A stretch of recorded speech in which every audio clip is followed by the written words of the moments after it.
হালকা করে ঘুম থেকে উঠে রেডি হয়ে পিঠে ব্যাগ নিয়ে বেরিয়ে গেলাম না জানি পুর কি জানি পাড়ার উদ্দেশ্যে। তারপর হালকা করে প্রাইভেট বাসে চেপে অন্ধকার ভবিষ্যৎ নিয়ে পৌঁছে গেলাম অর্ধেক ডেস্টিনেশনে। তারপর ঝটপট হাত চালিয়ে দৌড়তে দৌড়তে পৌঁছে গেলাম আবদ্ধ কারখানার অন্ধকার পাঠাগারে।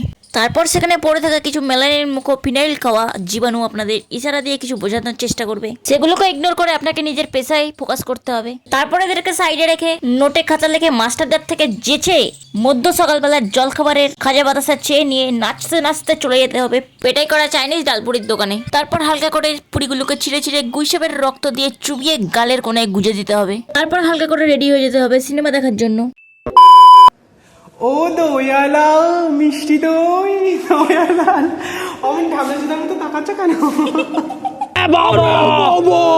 এই যে কয়েকটা জঙ্গল মহলের স্টুডেন্ট এসছে, এই যে এছাড়া পুরো কলেজ ফাঁকা। আর